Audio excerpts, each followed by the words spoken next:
Hey there guys, and welcome back to another of my Doctor Who videos, and today I'm going to be doing a top 10 list of my top 10 Peter Davison stories, or top 10 Fifth Doctor stories, however you want to call it. So without any further ado, let's begin the video.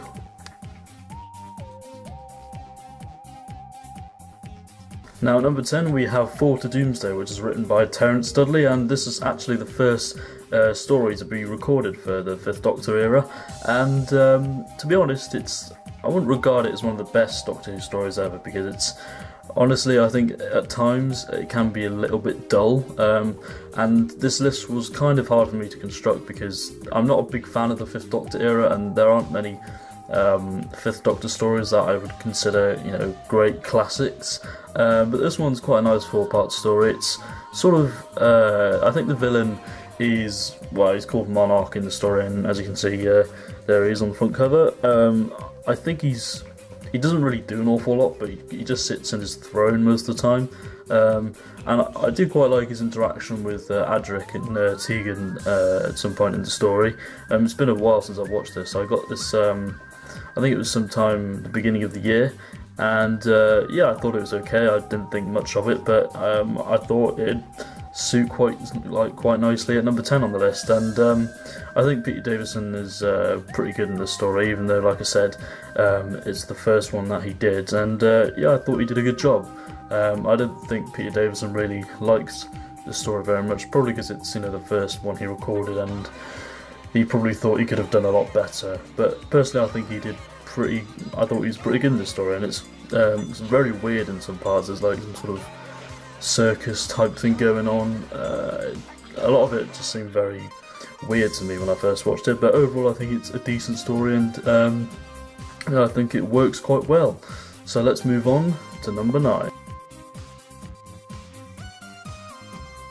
Next at number 9 we have Black Orchid. Now I really do like this two-part story. I think the actual, the cast, including Peter Davison and Janet Fielding and Sarah Sutton, I think they take the piss out of this story quite a lot. I'm not sure why, but I've heard on the commentary that they just laugh at it and have a fun time just watching themselves doing it. I really like the story. I think it's really, really good. I think I can easily imagine the new series doing something like this. It sort of reminded me of a David Tennant story called The Unicorn and the Wasp, that sort of murder mystery type thing. It's quite a dark story at heart, and I think that's a really nice contrast between the actual dark story and the sunny location that they filmed on. And I really like that we get to see the Fifth Doctor actually play some cricket, and he actually does bowl somebody out, which I think is pretty cool, because I think it might have been on his first try that he bowled somebody out, or they did several takes until he actually did bowl somebody out. So I think it's a really good story, and I do think it's quite an underrated one, because yeah, it's one that I was interested in the story for quite a long time, and now that I've seen it, it's probably one of my favourite Fifth Doctor stories. That's why it's on this list. So let's move on to number 8. Now at number 8 we have Kindle, which is written by Christopher Bailey, not to be confused with Christopher Bulis. Yes, this is a really good story. I wasn't too sure what I thought of it when I first watched it, but when I rewatched it a second time, I thought it was really, really good. Quite a psychedelic story at heart, and I think it's mainly focuses on Tegan. Even though I'm not really a big fan of Tegan, I don't think many people are big fans of Tegan, because she does moan a lot.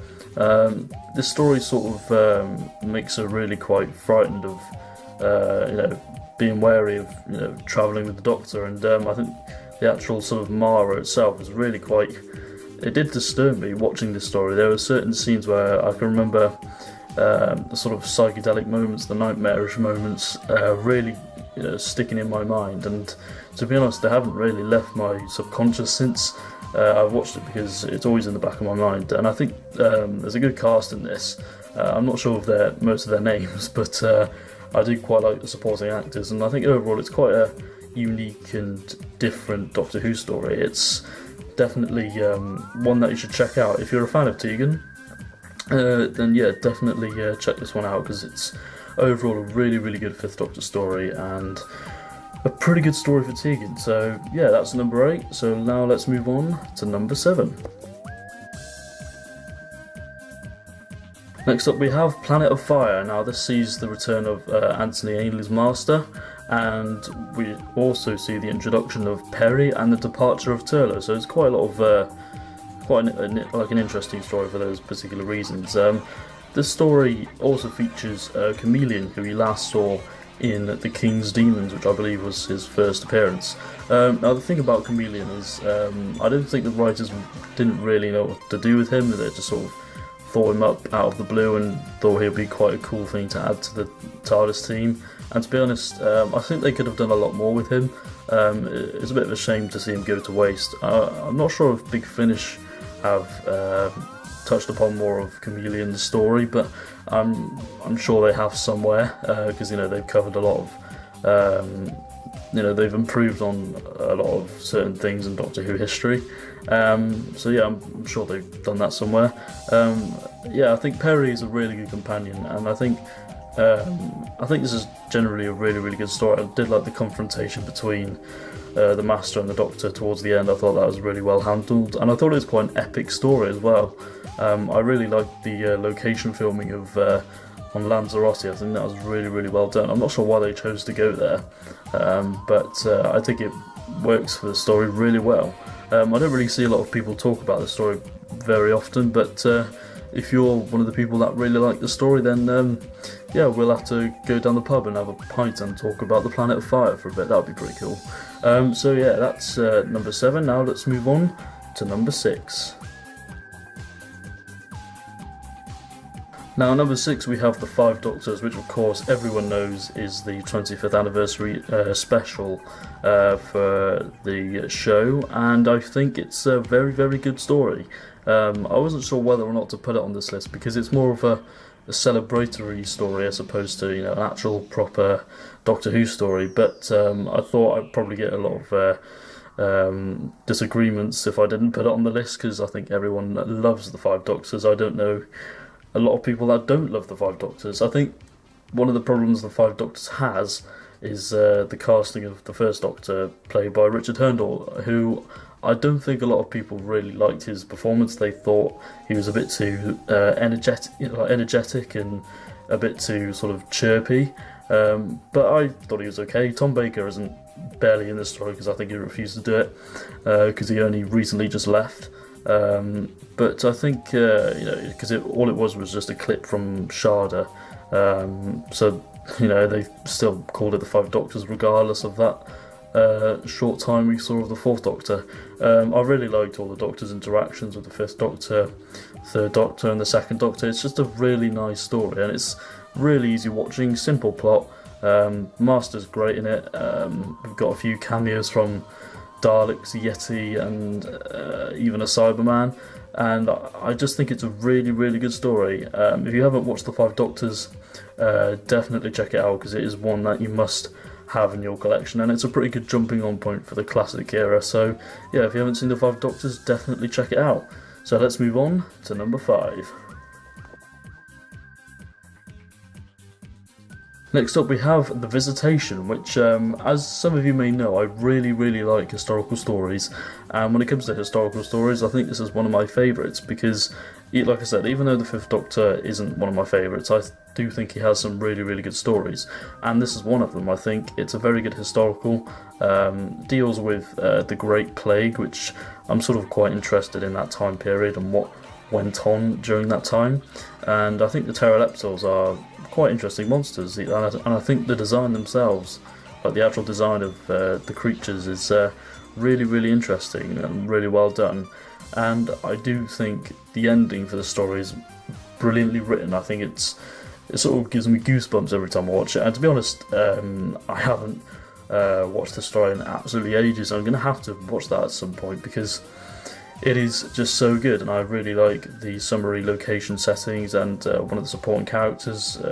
I can't remember his name, but actually it might be on the back. Unfortunately he isn't, but yeah, there's a particular supporting character who I really like, and he's really quite funny, and he really does help push the story along, because I think it's just quite an interesting character, and he really, I think he really works with the Fifth Doctor, sort of quite energetic and funny. So yeah, that's the Visitation. So now let's move on to number 4.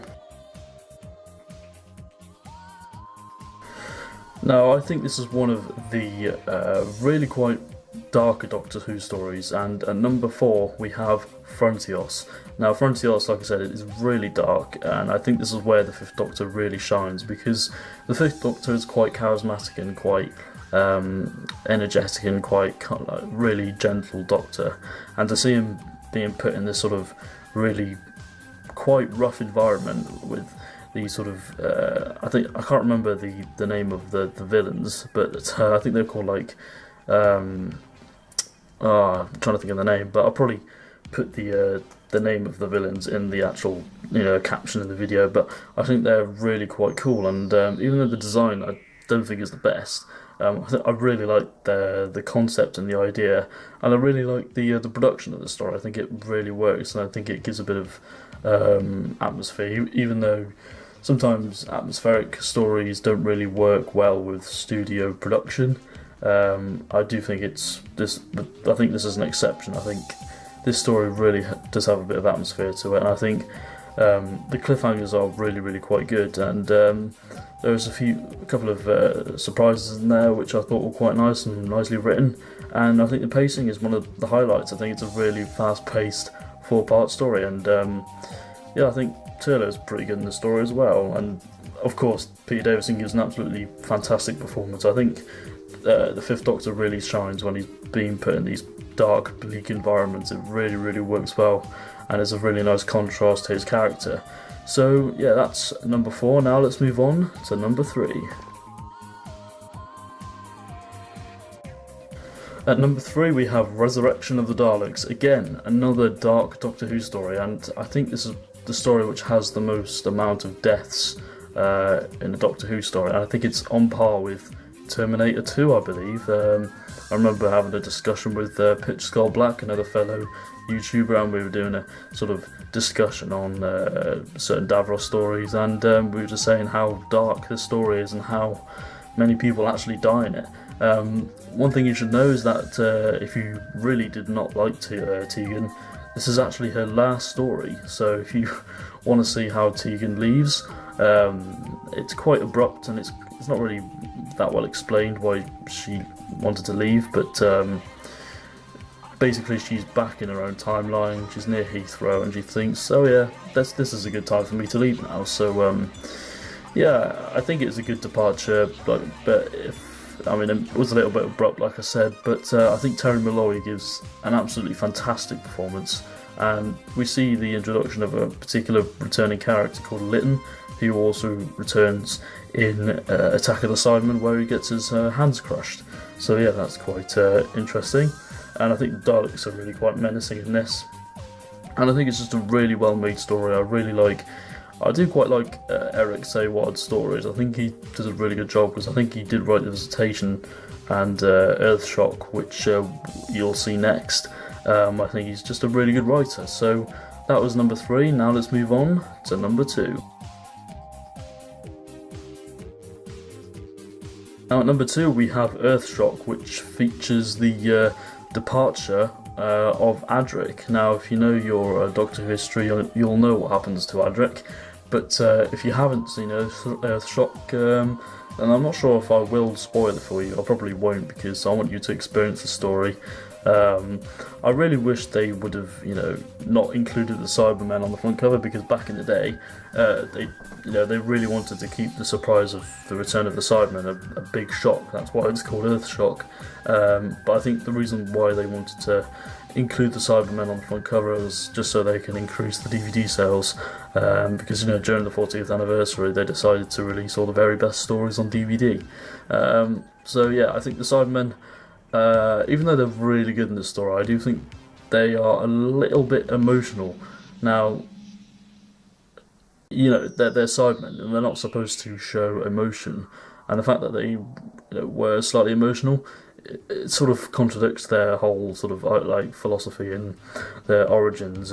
But other than that, it's a really, really great story, and the confrontation between the Cyber Leader and the Fifth Doctor is probably one of the best confrontations between the Doctor and the Cybermen ever written and ever produced. It was a really iconic scene, and one of the most memorable moments from the Fifth Doctor era.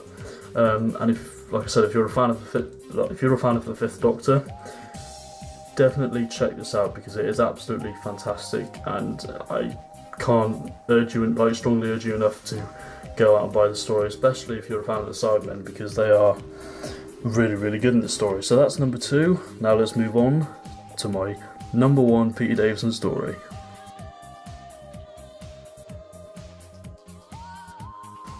Now, my number 1 Peter Davison story is, of course, the famous and iconic ending for the Fifth Doctor era, and it is The Caves of Androzani. Now, I'm sure there are probably going to be some of you that are going to, roll your eyes and think, oh god, here we go, the stereotypical Doctor Who fan.